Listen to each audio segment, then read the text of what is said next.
Hey, what's up guys, it's DarkArmedDuelist, and today I'm going to be doing a Demise, King of Armageddon, Ruin, Queen of Oblivion deck profile. So I'm really excited for this one because this deck is really good to be able to special summon both those ritual monsters and OTK your opponent out of nowhere, because this deck basically just destroys the entire field for nothing, which is amazing because it's the end of the world, which is great.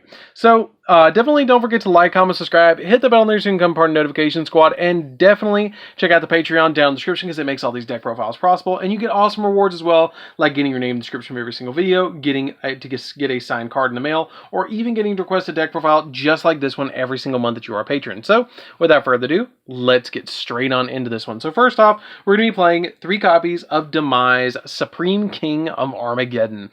So Demise, Supreme King of Armageddon's effect is this.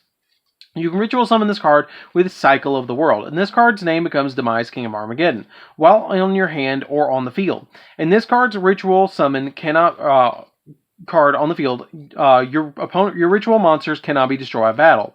And if all monsters used to ritual summon this card are ritual monsters, you don't have to pay life points in order to activate its effect. And then once per turn, you can pay 2,000 life points to destroy as many other cards on the field as possible. And if you do, inflict 200 points of damage to your opponent for each destroyed by this card.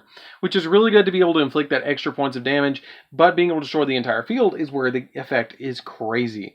Then we play 3 copies of Ruin, Queen of Oblivion. Ruin, Queen of Oblivion has the effect of that you can use Ritual Summons card with Cycle of the World, and this card's name becomes Ruin, Queen of Oblivion while on the field or in the graveyard, or while in your hand or on the field. And then while this card is Ritual Summon card is on the field, ritual monsters you control cannot be destroyed by card effects. So she protects herself and all other ritual monsters on your side of the field from Demise's wrath of being able to destroyed by his effect. And then she also has the ability that if all monsters used to ritual summon this card were ritual monsters, she can make a second attack during each battle phase. And if she destroys an opponent's monster by battle, you can inflict damage to your opponent equal to the original monster's attack. So it's kind of like a Flame Wingman effect. If you destroy a monster that has 1,500 attack, then they also take the 1,500 points of damage on top of the 1,400 points of damage that they're originally taking. So basically they're taking her attack points as damage, which is 2,900. Then we play 3 copies of Demise, King of Armageddon. Demise, King of Armageddon is actually the first ritual monster that was ever limited on the ban list, if you guys didn't know. And what this card does is you pay 2,000 life points and then destroy all cards on the field except this one. That's all he does. He destroys everything but him, which is amazing. I play a single copy of Demise, Agent of Armageddon. I actually bumped one of these into the deck, and I'm kind of liking it as a 1-up because it's a good card to ritual summon with our copy of Manju of the 10,000 Hands. It comes up sometimes, but it's not all the time. But what this card does is, while this card is in your hand or on the field, it is treated as Demise, King of Armageddon. And then this card's ritual summon, when this card's ritual summon, you get to destroy a face-up monster on the field. And if this card is sent to the graveyard, you can target a ritual monster you control. And then while this face-up card is on the field, your opponent cannot activate cards or effects in response to the activation of your ritual monster's effects. So it makes them all speed spell 4. So I like putting him on the field with a copy of Demise, or Demise and Ruin, because if you put him on the field with these two, basically it makes them so they're speed spell 4 and they can't activate anything in response to that, which is really helpful. I just play a single copy of Incantation Chalice Slime because I play so many incantations in the deck as is. So you just play the one to reveal in your hand to be able to discard a card and then special summon an incantation from your deck, the exact one that you need. But it doesn't come up all that often, so I just play it as a 1-up because I play so many of the other incantation monsters. For the other cards that we play 3 copies of Manju of the 10,000 Hands. It's the only normal summon in the deck because when you normal summon this card, you get to add a ritual monster or ritual spell from your deck to your hand. We play 3 copies of Talismandra. Talismandra essentially lets us add from our deck to our hand if it's summoned from the deck off of another incantation monster. It lets you add from your deck to your hand a ritual monster. Now, all your incantation monsters share the ability that you can reveal them, and in particular either a ritual monster or ritual spell, depending on which one. Like Talismandra is a ritual monster, and Candle is a ritual spell. And then you can special summon them and another monster that's a incantation from the deck. Now, you can only activate either or effect once per turn. And then we play 3 copies of Candle. Candle lets you add spells, which is really helpful. And then we play 2 copies of Pencil Plume. Now, Pencil Plume and Bookstone are a little different. They let you add a ritual monster, which Pencil Plume lets you add a ritual monster. And Bookstone lets you add a ritual spell from the graveyard to your hand. That's really cool. But you can use them to basically special summon out your other 2 monsters, which comes in kind of handy. So that's it for the monsters, guys. Let's get into the spells. So for the spells, we are going to be playing a single copy of Incantation Inception. Incantation Inception basically lets us ritual summon any monster using incantation monsters as ritual material, which if you guys didn't know, the incantation monsters originally debuted in the same exact pack as the Demise Supreme King of Armageddon. So the cool thing about this is basically the 2 copies of Talismandra and your copy of Kandal have the same level as Demise, which is level 10, which I kind of think they made them that way to begin with, so you could ritual summon him out. But that really helps out to be able to ritual summon into your monster.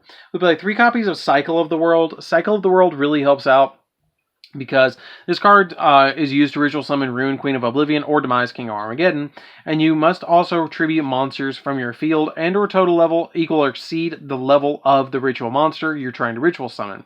And then during your main phases of the turn this card was sent to the graveyard, you can shuffle this card into your deck to add an End of the World from your deck to your hand, and then you can add a Ruin Queen of Oblivion or Demise King of Armageddon from your deck to your hand, which is really cool to be able to do. I really like that effect, to be able to just search another one, which helps out. We play 3 copies of Into the World. Into the World helps out because it basically lets you ritual summon into Demise or Ruin. And its effect is you must also tribute monsters from your field or your hand whose total level equal the level of the ritual monster you're attempting to ritual summon, which is really cool.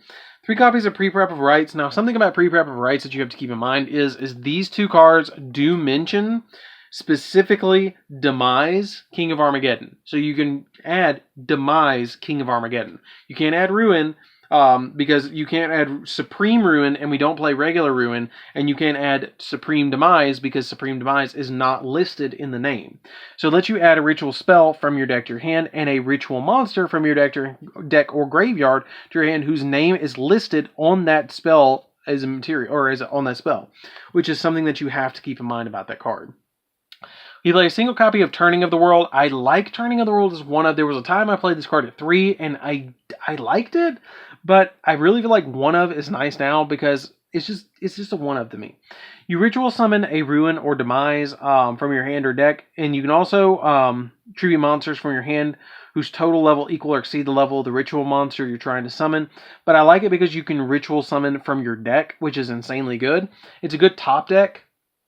Because it's basically like a 1-card ritual summon. I mean, yes, you're using the materials, but flipping this card and then just being able to summon Ruin or Demise, the one you don't have from the deck, is insanely good. Then we play 3 copies of Pot of Extravagance. Now, this card, the reason I'm playing it now is because this card is actually going to get a reprint.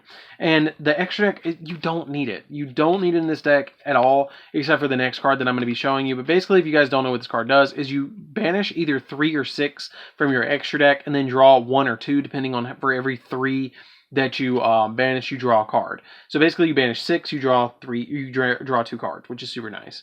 And then we play 3 copies of Extra Foolish Burial. This is the only card that comes into play with the extra deck at all. You pay half your life, send a monster from your extra deck to the graveyard. You can only activate it once per turn, and you cannot set spell or traps the turn you activate this card effect. We don't set in this deck. It doesn't matter. If you're setting cards, they're getting destroyed by Demise, and so it doesn't matter at all. All you're trying to do is basically do this on your side of the field, which I'll show you really quickly, which gets you the entire OTK, which is getting you a Demise and a Ruin on your side of the field. If you get both of these on the field, he blows board, and then she swings, and he swings, that's already 50, or already like 5,900, which is really good. I really like that effect of being able to swing with both of them. And it really helps out a lot. I mean, you pretty much have the OTK with just them, and then going into your 100 life points off if you summon both of these, and then overlay them into your copy of the Rail Cannon. But you can just leave them on the field because at that point your opponent's going to be so devastated on their side of the field that they're not going to be able to usually recover from that.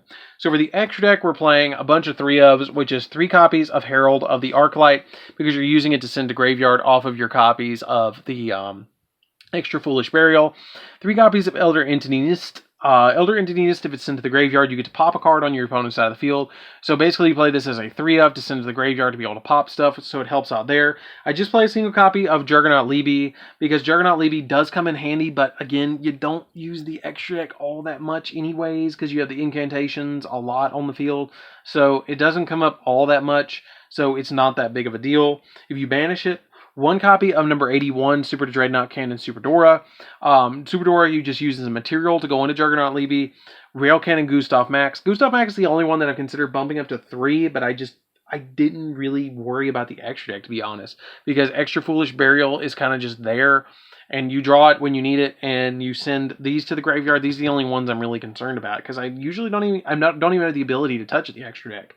35 comes in handy because it can make, because you have to pay 2,000 life points to activate this effect.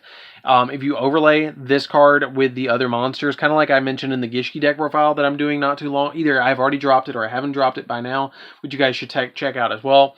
Basically, if you can summon this card on your side of the field, all your monsters gain attack points equal to the difference between your life points and your opponent's life points, which is really cool. And also, every time your opponent special summons a monster, they lose 600 life points, and then you can also detach a material from this card and then make all your opponent's monsters get destroyed that have less attack than your monsters, which is super neat. One copy of Bujin Tsukiyomi. Tsukiyomi just basically lets me ditch my hand to draw 2 more cards. Number 60, again, lets me ditch my hand to draw 2 cards. Not ditch my hand, but draw 2 cards to skip my next turn. Or skip my next draw phase, which is really cool. Unicorn, just to be able to bounce stuff. Phoenix to pop spells and traps, and a single copy of Mirage of the Mirage Light. Mirage Light comes in handy because if it's destroyed by an opponent's card effect, you can add 2 ritual monsters or 2 ritual spells with different names from your graveyard to your hand, which comes in really helpful, and it's super easy to go into as well. It's because you just use 2 monsters with different types, with the same type but different attributes. Not super hard, but you again don't really touch the extra deck. If you want to drop like this card and a copy of number 35 and play 2 Juggernaut Libis, you could, or drop the Unicorn and this to play 2 not Juggernaut Libis, but 2 copies of the Rail Cannon. It comes in handy, but other than that, it's pretty good as it is. So don't forget to like, comment, subscribe. Definitely tell what you think of this deck down in the comments down below. It's a super fun deck to play around with. It OTKs a lot, and it's just funny just to see your opponent make this crazy board, and then you're just like, hey, Demise. Destroy your field. Oh, you negate that Demise? Guess what? I have 5 others in the deck. I have the little Demise that can just summon itself and then blow board, which is really funny too. And it's not hard to summon them as well. And most of the time, your opponent's just going to see it, and then you're going to bait them out anyways, and then go for the second one. So anyways, guys, this is DarkArmedDuelist. Don't forget to like, comment, subscribe. Definitely tell me what you think of this deck profile down in the comments below. Check out the Patreon down in the description because it super helps out the channel if you guys do. And definitely hit that bell there so you can become part of the notification squad, and like, comment, subscribe. And I'll see you guys in the next video. See you around, guys.